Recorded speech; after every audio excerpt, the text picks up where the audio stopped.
Hello students, welcome back to my channel. तो आज की जो वीडियो है, जैसा कि आपको दिखाई दे ही रहा है कि हम प्रोनाउन जो है उसको कंटिन्यू करेंगे आज की क्लास में। तो सिर्फ इस टेबल को हम स्टडी करने वाले हैं। छोटी सी वीडियो होने वाली, छोटा सा एक टॉपिक है और इस टेबल से रिलेटेड कुछ रूल्स जो हैं वो हम स्टडी करेंगे। तो चलिए बिना टाइम वेस्ट के स्टार्ट करते हैं। तो इससे पहले जो मैंने क्लास ली थी उसमें मैंने आपको प्रोनाउन की डेफिनेशन समझाई थी एंड प्रोनाउन के जो टाइप हैं उनके बारे में एक ओवरव्यू दिया था मैंने। ठीक है, तो आज हम पढ़ेंगे कि प्रोनाउन में क्या होता है। 3 पार्ट्स में हम प्रोनाउन को डिवाइड करते हैं। कौन से 3 पार्ट्स होते हैं? First person, second person, third person. ठीक है, ये 3 पार्ट्स होते हैं किसके? प्रोनाउन के। अब इन तीनों पार्ट्स को समझने के लिए हमें ये टेबल को स्टडी करना पड़ेगा। तो ये देखिए, हमने नाउन वाला जो चैप्टर किया था उसमें लास्ट वाला जो हमारा टॉपिक था वो था केस, नाउन केस। ठीक है, तो अगर आपने वो टॉपिक अभी तक नहीं पढ़ा है तो आप मैं उस वीडियो का जो लिंक है वो प्रोवाइड कर दूंगी आपको। उसको आप देख लीजिएगा। तो वहाँ पर मैंने नाउन केस को बहुत डीपली, बहुत अच्छे से वहाँ पर समझा रखा है। तो अब हम यहाँ पर जो फर्स्ट पर्सन, सेकंड पर्सन और थर्ड पर्सन है उसको हम क्लासिफाई करते हैं nominative case, objective case, possessive case और रिफ्लेक्सिव केस। ठीक है, तो नॉमिनेटिव केस में हमारा, नॉमिनेटिव मतलब सब्जेक्टिव केस, जहां पर हम सब्जेक्ट की बात करेंगे। तो फर्स्ट पर्सन में हमारा सब्जेक्ट क्या होता है? या तो आई या फिर वी। समझ में आया? फर्स्ट पर्सन मतलब जो हम हैं। ठीक है, हम अपनी बात कर रहे हैं तो हम अपनी बात किस चीज में कर रहे हैं? अगर हम अकेले हैं तो हम आई बोलेंगे और अगर हम दो या दो से ज्यादा हैं तो हम वी बोलेंगे। ठीक है, तो नॉमिनेटिव केस में फर्स्ट पर्सन क्या हो गया? आई एंड वी। अब आई का ऑब्जेक्टिव केस क्या बनेगा? मी। ठीक है, आई का ऑब्जेक्टिव मतलब ऑब्जेक्ट क्या बनेगा? अगर हम किसी भी सेंटेंस में आई को हमें चेंज करना है तो उसका ऑब्जेक्ट क्या बनेगा? मी। वी का ऑब्जेक्ट क्या बनेगा? अस। ठीक है, फिर हम बात करेंगे पॉजेसिव की। पॉजेसिव में दो चीजें आती हैं, पॉजेसिव एडजेक्टिव या फिर पॉजेसिव प्रोनाउन। तो पॉजेसिव एडजेक्टिव में आई का पॉजेसिव एडजेक्टिव क्या बनेगा? माई। ठीक है, और वी का पॉजेसिव एडजेक्टिव क्या बनेगा? आर। ठीक है, फिर आई का पॉजेसिव प्रोनाउन क्या बनेगा? माइन। और वी का क्या बनेगा? आर्स। रिफ्लेक्सिव क्या बनेगा? आई का माई सेल्फ एंड वी का क्या बनेगा? अर्स। इतनी चीजें क्लियर? फर्स्ट पर्सन हमारा क्लियर हो गया। ठीक है, उसके बाद हम बात करेंगे सेकंड पर्सन की, जो कि बहुत ज्यादा इजी है। सेकंड पर्सन में हम किसकी बात करते हैं? देखो, दो जन बात कर रहे हैं तो एक तो हम होंगे, एक दूसरा सामने जो भी खड़ा है। ठीक है, तो हम मतलब आई और जो सामने खड़ा मतलब यू।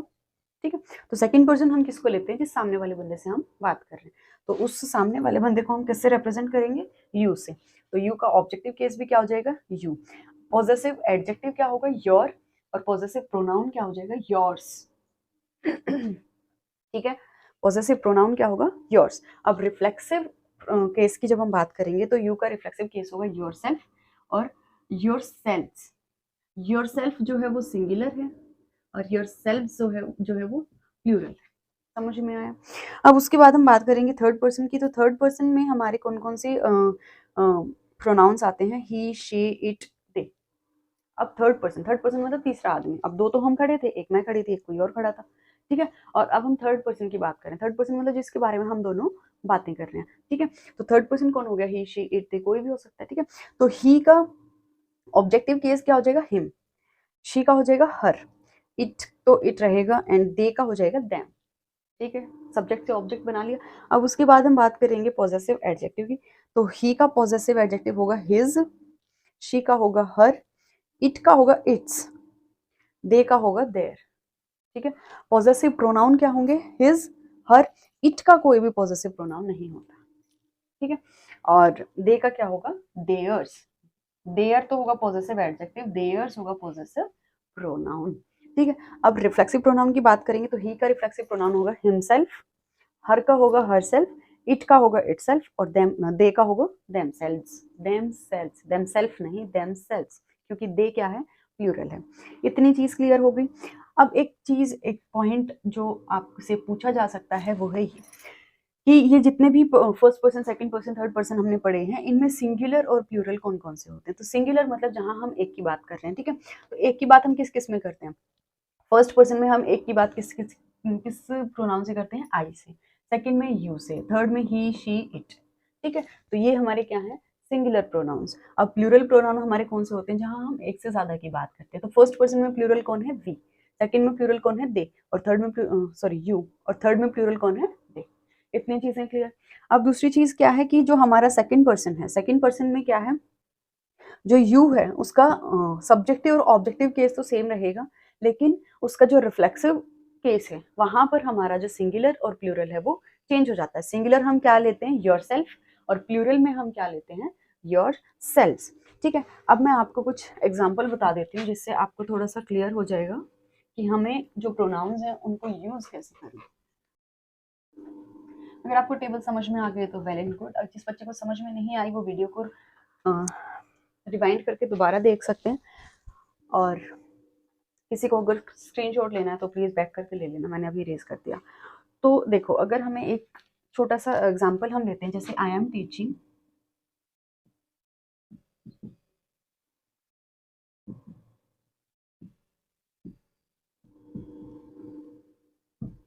मैंने ये सेंटेंस लिया, I am teaching my class.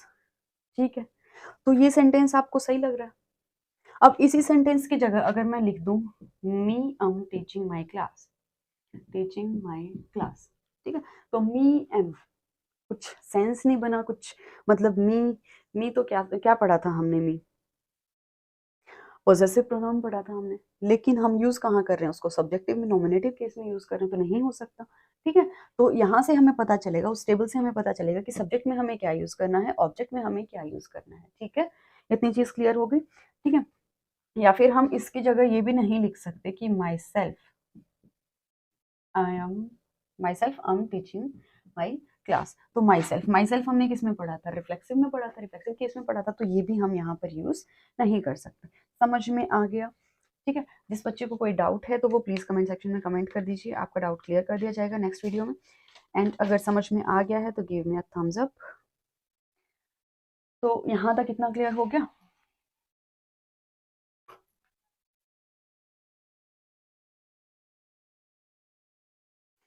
अब इसके बाद ऐसे ही बहुत सारे रूल्स हैं जो कि इसी टेबल पे बेस हैं, और उन रूल्स को हम नेक्स्ट वीडियो में कवर अप करेंगे, क्योंकि अभी बहुत ज़्यादा लेंथी वीडियो हो जाएगा, आप लोग भी देख के बोर हो जाओगे।